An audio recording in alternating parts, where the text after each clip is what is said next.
Bonjour à tous. Aujourd'hui, on va faire un peu différemment. On va faire une analyse fondamentale sur Ipango.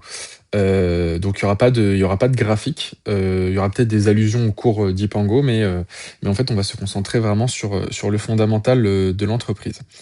Donc, cette vidéo, je précise qu'elle sera ouverte à tous, donc elle sera publique. Et l'objectif, c'est vraiment de faire en sorte que bah, n'importe qui se pose des questions, qui vient investir sur l'actif, comprenne en fait les enjeux, le système de financement, tous les procès qui sont en cours et en gros, ce qu'impliquent les derniers, communiqués. Donc on va faire ça, en plusieurs étapes. Donc déjà, on va présenter la société, ensuite on va, dire, quels sont les acteurs, comment, la société elle fait pour survivre et pour se financer. Ensuite, comment, en fait, on fait pour fournir de l'élec en France? Et ensuite, on va, parler de la chronologie des contentieux et aussi pourquoi, potentiellement, il y aurait, un recours, à l'Europe. Donc la première chose, à comprendre, c'est donc la société, donc elle est localisée à Paris, hein. Elle a été créée le 14 décembre 2015 par Philippe Girard. Et donc l'objectif, c'est, d'Ipango, c'est d'être un fournisseur d'électricité en business to business, grosso modo, avec une optimisation intelligente de l'électricité. Donc comme je l'ai dit, le fondateur et le directeur général, c'est Philippe Girard, et la présidence, du conseil d'administration, donc de 2021 au 27 février 2025, c'était Anne Lauvergeon, donc l'ancienne directrice, de Framatome, enfin de Areva Framatome. Hem donc depuis le 27 février 2025, il y a eu une fusion des postes, occupés par, le poste de président, du conseil d'administration et le poste de directeur général, et donc c'est aujourd'hui Philippe Girard, qui assure tous ces postes. Hem, toc. Donc actuellement, c'est Philippe Girard. Attendez, juste mettre en plus gros. Voilà, c'est Philippe Girard qui s'occupe vraiment de diriger Ipango. Donc l'évolution du chiffre d'affaires de la société. Donc en 2021, la société générait 35,4 millions d'euros. En 2022, 23,6 millions d'euros. Et c'est en 2022 où il y a justement eu le problème juridique côté Ipango, où en gros ils n'ont plus, ils ont été évincés de la fourniture d'électricité. On va aborder ça plus tard en détail. Donc en 2022, ils perdent 33% de leur chiffre d'affaires par rapport à 2021, et en 2023, ils perdent 98% de leur chiffre d'affaires par rapport à 2022. Donc il leur reste plus que 400 000 euros de chiffre d'affaires. En 2024, donc ils arrivent à générer 68 kilo de revente de garantie, et en même temps, ils lancent leur solution Ibega, dont on parlera plus tard. Ça fait partie de leur mode de financement. Et donc au premier semestre 2025, ils arrivent à repartir sur la génération de chiffre d'affaires par de la prestation de services, notamment via Ibega. Alors c'est pas très clair dans leur communiqué ce qui est généré par Ibega, mais on va aborder ça tout juste après.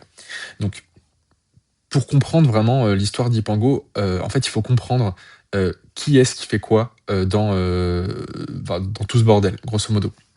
Donc on a RTE, le réseau de transport d'électricité, qui eux vont s'occuper de toute l'électricité qui va circuler en France. Donc du réseau très haute tension, donc vous savez, c'est les gros pylônes électriques qu'on voit dans les campagnes là. Donc ils vont transporter l'électricité, donc littéralement du cul de la centrale jusqu'au poste de distribution Enedis. Donc en sortie de centrale, c'est du 400 000 volts, et ça arrive dans les postes Enedis soit en 90 kV, soit en 63 kV. Bon, bref, on s'en fout des détails techniques. Donc RTE il va gérer toute l'élec qui va circuler. Ça va être le chef d'orchestre du système. Donc c'est par eux que vont passer tous les flux. En gros, c'est un peu le goulot d'étranglement en fait, de tout ça, le réseau autoritier, on va dire, si on fait l'analogue par rapport au système routier. Et en fait, c'est eux qui vont signer les contrats de responsable d'équilibre. Et donc Ipango était un responsable d'équilibre. Donc si on n'a pas de contrat d'équilibre, on peut pas fournir de l'électricité. Ensuite, on a Enedis. Donc eux, ils vont gérer la distribution de l'électricité. Donc ce que vous expliquez, il y a le poste de distribution. Donc RTE arrive au poste de distribution et derrière, c'est Enedis qui gère l'acheminement jusqu'au client final, grosso modo. Sauf pour les grosses entreprises où c'est potentiellement RTE qui peut directement fournir, mais c'est pas le sujet. Euh, donc Enedis, c'est le réseau de distribution.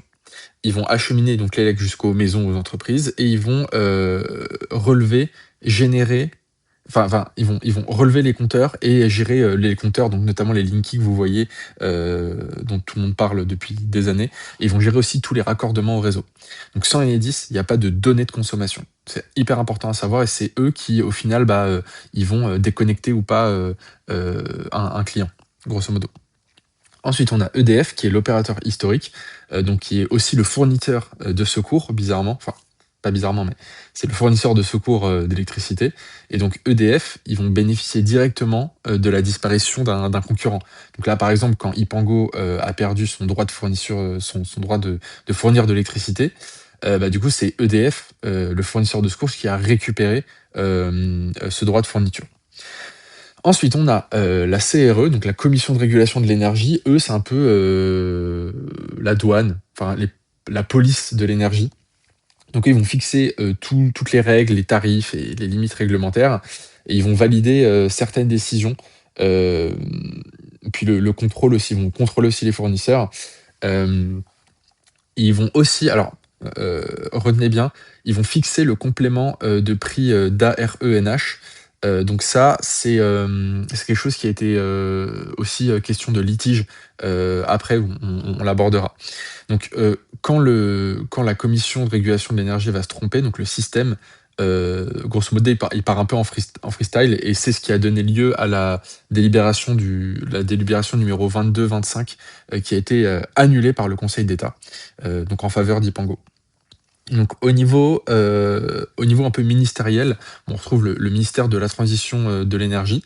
Donc c'est lui qui va suspendre ou retirer l'autorisation de fourniture de l'électricité. Et lui, il va publier tous les arrêtés. Donc par exemple, le transfert du portefeuille de clients en 2022 de Ipango. Euh, donc en gros, c'est eux qui prennent une décision. En gros, si par exemple ils prennent une décision, le fournisseur il peut disparaître en moins de 48 heures. Donc faut voir que eux, c'est plutôt le mastodonte. Voilà. Et ensuite, on a tous les tribunaux, donc le tribunal de commerce, le tribunal administratif, le tribunal des affaires économiques de Paris, le Conseil d'État, la Cour d'appel, l'autorité de la concurrence et éventuellement la Commission européenne. On en parlera à la fin de la vidéo.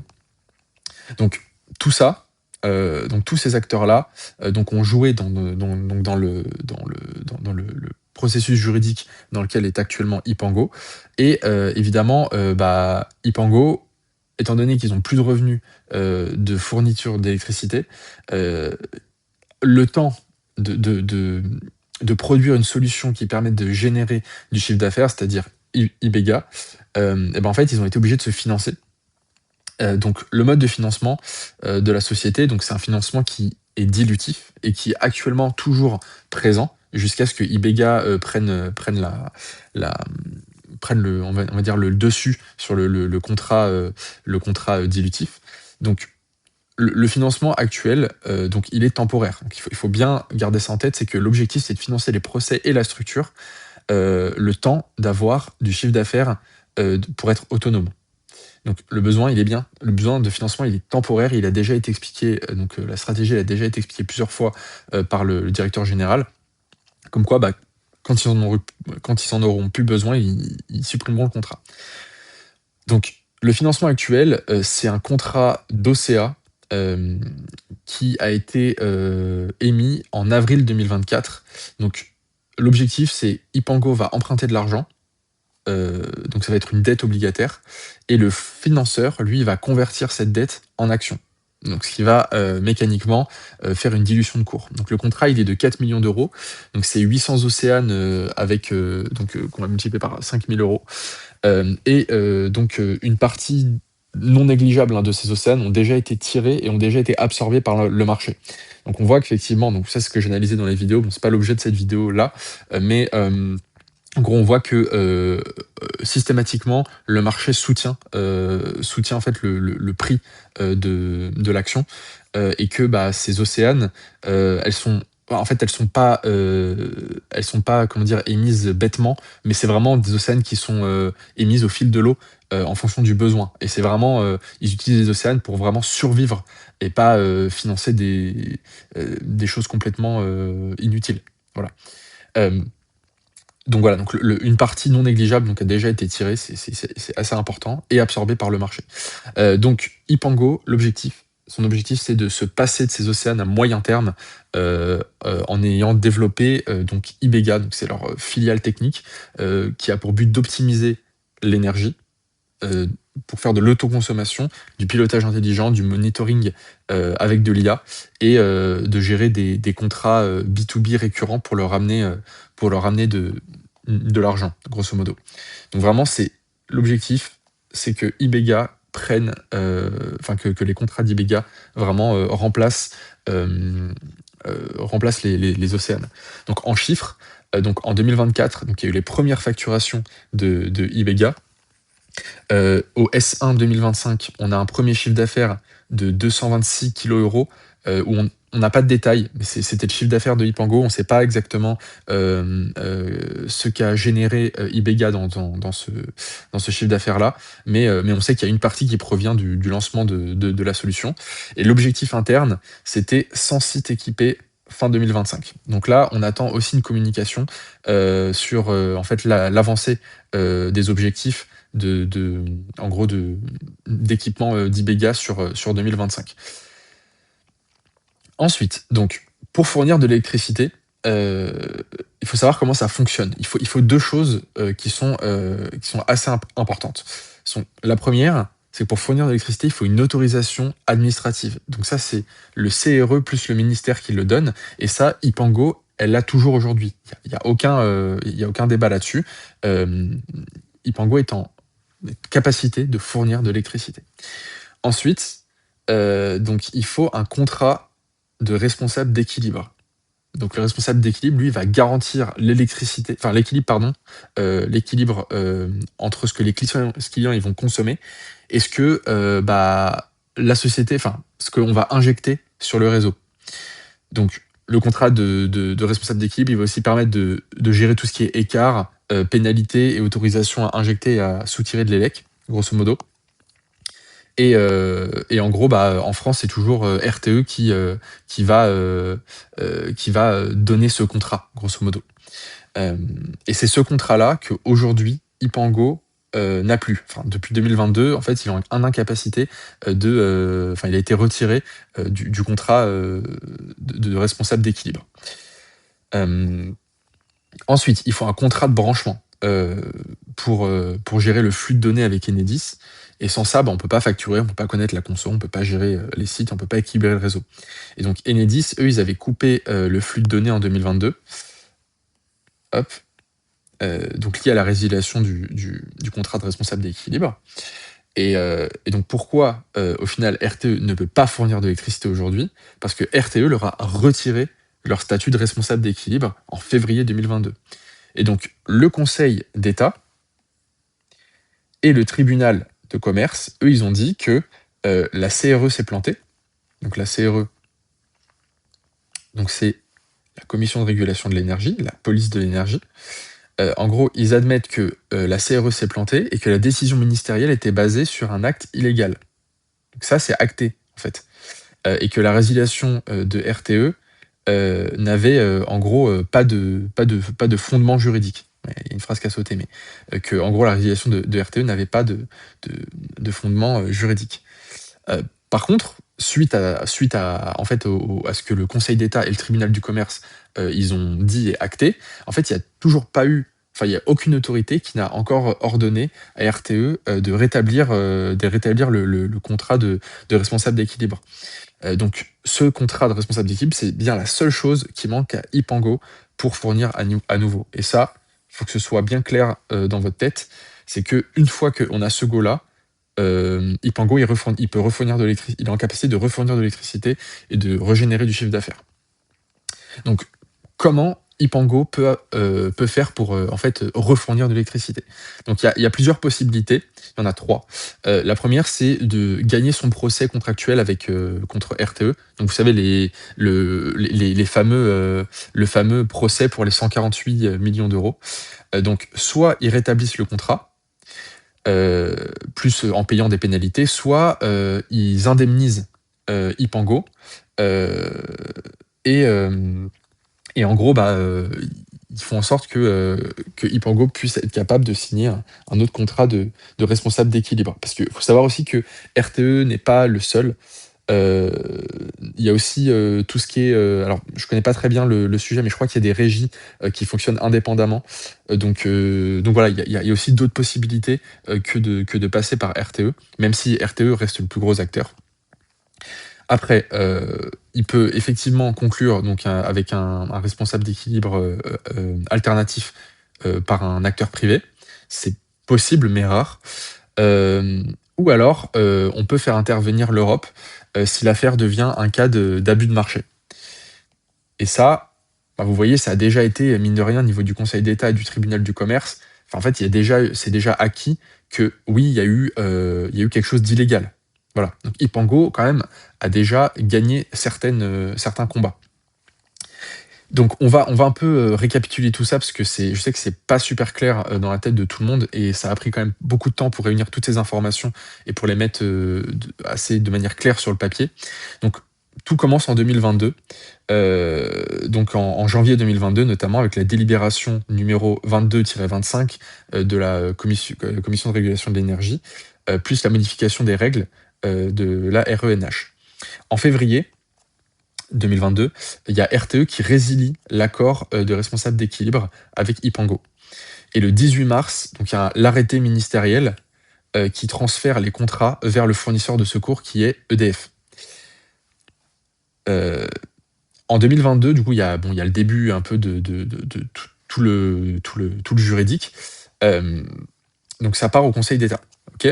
En février 2022, Ipango, ils vont saisir le Conseil d'État pour faire annuler la délibération 22-25 de la CRE et le 17 octobre 2022, le Conseil d'État annule la délibération 22-25 au motif que la procédure, de la CRE a été irrégulière. Donc là, ça veut dire qu'il y a déjà eu en 2022 le Conseil d'État qui a dit que, en gros, la procédure était bien irrégulière et ils l'ont justifié en disant qu'il y a eu un manque de consultation préalable, et qu'il n'y avait pas de circonstances suffisamment exceptionnelles pour, déroger aux règles. Voilà. Donc grosso modo, RTE est en tort. Ils le reconnaissent. Ensuite, en 2023, ça part au tribunal de commerce de Paris. Donc en avril 2023, le tribunal de commerce de Paris reconnaît que la résiliation par RTE du statut de responsable d'équilibre n'avait pas de fondement juridique. Voilà. Donc encore une fois, le tribunal de commerce de Paris, ils vont reconnaître qu'effectivement, il n'y a pas de fondement juridique dans la décision qui a été prise, par RTE. Et donc les communiqués, du chiffre d'affaires de 2023 et de 2024, ils vont rappeler que cette résiliation avait été jugée sans base juridique, alors que ses conséquences, elles ont toujours pas été réparées. Ensuite, en 2023-2024. Donc on a la RENH et les compléments de prix, donc le complément de prix, le CP1. Donc donc on a plusieurs dates. On a le 24 juillet 2023 et on a les délibérations du 29 juin 2023 et du 20 juillet 2023. Donc là, la CRE, elle va notifier à Ipango un complément de prix, RNH, qui va lui coûter, assez cher. Donc là, bah, Ipango, ils vont attaquer le Conseil d'État. Et le 19 juillet 2024, le Conseil d'État, il va rejeter le recours d'Ipango, sur le complément de prix, CP1 et pas sur, l'affaire de fond, parce qu'il considère que la CRE n'a ni violé la loi, ni le règlement. Sauf que dans cette décision, c'est écrit: «Même si l'interruption de la livraison résultait d'une décision illégale de la CRE, ça ne remet pas en cause la légalité du CP1». OK? Mais cependant, Ipango peut introduire un recours indemnitaire contre la CRE. Donc là, ça veut dire qu'ils ouvrent une porte, ça veut dire qu'en fait, dans le procès, le Conseil d'État, ils ont ouvert une porte, sur, justement un recours indemnitaire contre la CRE. Donc là, vous voyez, c'est pas là, effectivement, en gros, ici, ils jugent qu'ils sont pas, forcément compétents. Enfin, ils jugent qu'il y a pas de fraude de la part de l'ARENH et que, bah, le ce qu'on leur demande de payer, c'est effectivement justifié. Par contre, en fait, ils disent juste que c'est pas ça le problème. Le problème, en fait, c'est la bah, du coup, c'est la CRE. Donc là, en gros, ils leur disent: «Bah, vous pouvez introduire un recours indemnitaire contre la CRE». Voilà. Ensuite, de 2023 à 2026, on a, tout le volet attendez, je reprends, voilà. On a tout le volet, indemnitaire et contentieux, et pas mal de contentieux qui ont été émis. Hem et donc dans le communiqué du 1er décembre, on voit que Ipango, elle a engagé devant le tribunal des affaires économiques de Paris, un volet contractuel et un volet délictuel. Donc le volet contractuel contre RTE, c'est pour la rupture fautive de l'accord, du responsable d'équilibre et la demande d'indemnisation. Et le volet délictuel, c'est pour des pratiques anticoncurrentielles visant RTE, Enedis et EDF. Donc plusieurs clients aussi, d'Ipango, ils ont engagé, leurs propres actions indemnitaires, devant les tribunaux administratifs, parfois en appliquant, Ipango, RTE et l'État, in solidium, ce qu'on appelle. Donc en fait, ça veut dire que, en gros, ils attaquent, la responsabilité conjointe de Ipango, RTE et de l'État. Mais au final, le truc, c'est que si RTE, est associé enfin pardon, si Ipango est associé à RTE, mais que Ipango se dédouane, enfin, prouve qu'il est pas fautif et il l'a déjà prouvé, bah, donc la responsabilité revient directement, bah, à RTE. Donc c'est ça qu'il faut bien avoir en tête. Hem, le tribunal aussi de Bobigny a décidé de joindre, alors ça c'est très bon pour Ipango, a décidé de joindre un dossier client avec l'action, du TAE, hein. Alors attendez, donc c'est, attendez, je reprends juste, mes acteurs pour, vous montrer. Donc le tribunal de commerce, il est ici, voilà. Hem attendez, je reprends, je me suis perdu dans mon document là. Voilà, donc le tribunal de Bobigny a décidé de joindre un dossier, client avec, l'action, du TAE de Paris et donc là, c'est là, le terme de jonction pour connexité. En gros, ils essayent de regrouper des affaires et tout ça, ça va affaiblir la défense de RTE, Enedis et EDF parce que honnêtement, bah, là, ça prouve qu'il y a plusieurs acteurs qui commencent à se rendre compte que, bah, il y a eu un problème et donc qui attaquent. Donc ça, c'est bon, ça veut dire que, Ipango n'est plus le seul acteur, en fait. C'est plus le seul petit acteur à essayer de se battre contre, bah, contre l'entité RTE. Et donc, ce qui est expliqué aussi dans le document, c'est que Ipango vise, l'achèvement du calendrier procédural en fin 2026 avec fixation d'une audience de fond. Donc ça, en gros, bon, ce que ça veut dire ce charabia, c'est que, toutes les procédures, c'est-à-dire, dépôt de dossier, avoir des dates, les recours, les machins, les trucs, enfin, en fait, toute la partie de ping-pong administrative, en gros, elle sera terminée, en fin 2026. Donc là, ça veut dire que il y a des choses qui peuvent se débloquer, hein, pendant 2026, mais en gros, toute la partie un peu, chiante, à faire, donc réunir des pièces, réussir à avoir tous les acteurs et cetera. Donc tout ça, ils arbitrent que ce sera terminé fin 2026. Voilà. Maintenant, revenons sur les décisions du 27, novembre et du communiqué donc du 1er décembre.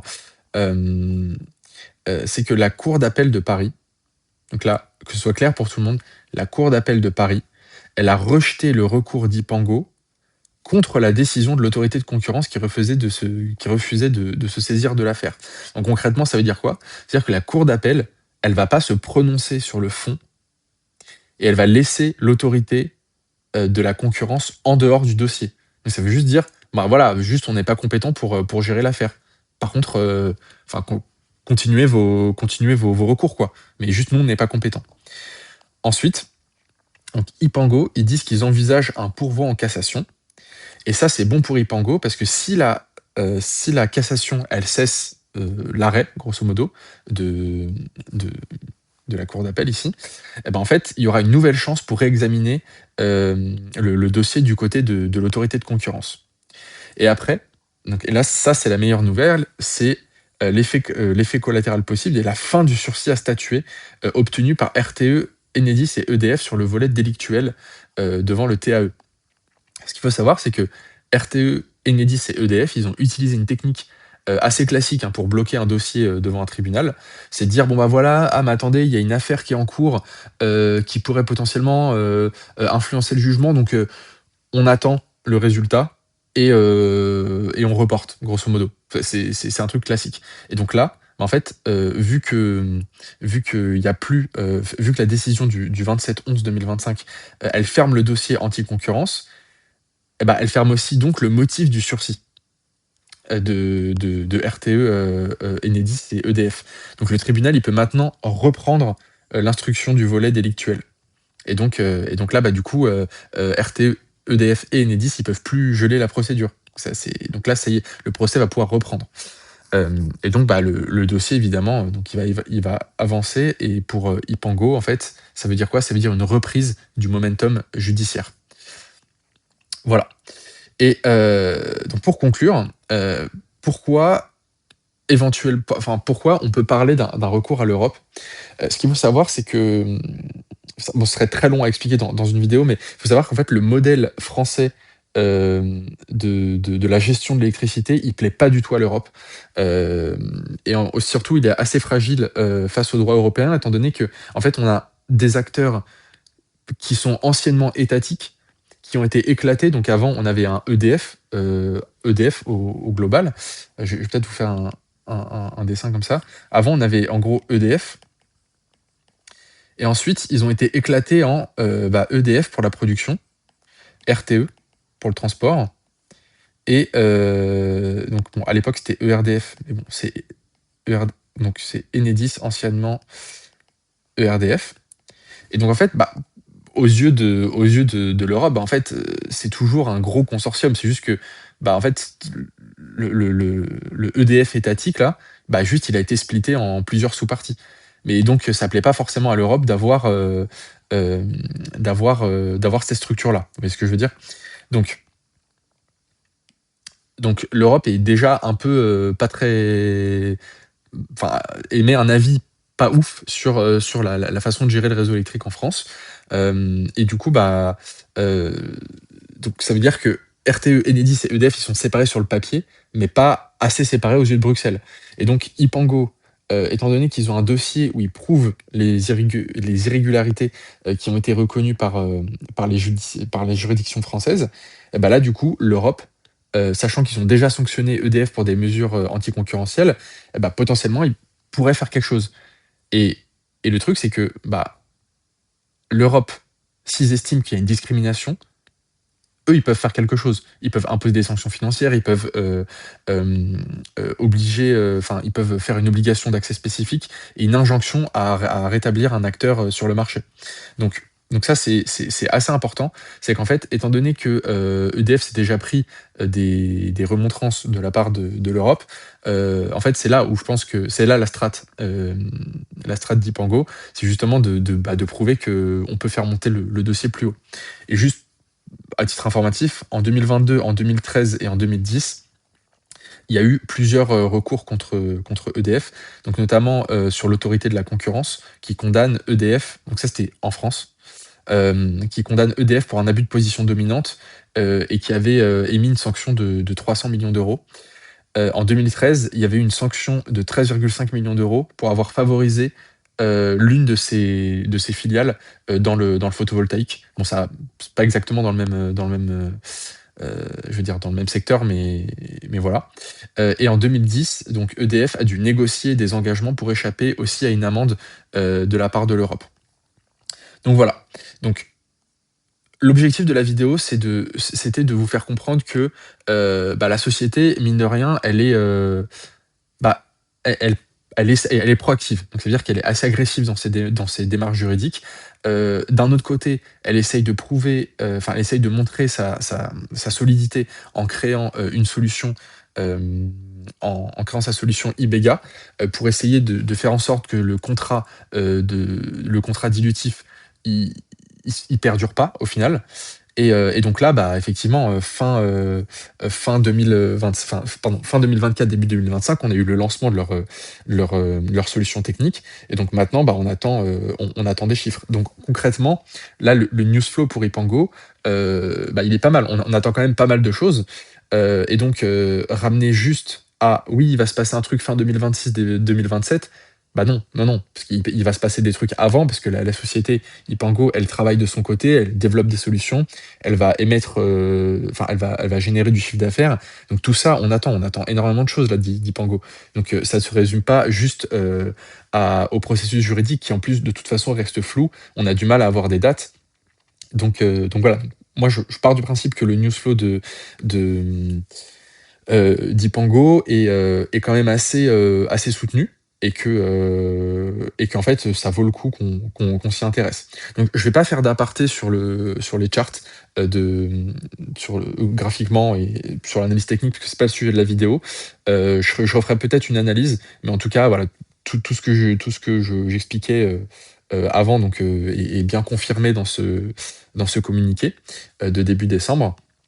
Et donc voilà, je vous encourage tous à vous renseigner, à lire, les documents. Bon, je sais que c'est très long, très compliqué, à lire, mais aujourd'hui, on a des outils formidables pour vulgariser les choses et donc je vous recommande d'utiliser ces outils pour mieux comprendre, et mieux dégrossir, cette affaire. Donc voilà, donc je vous dis, à très bientôt pour une prochaine vidéo et voilà. Bonne journée à tous. Salut.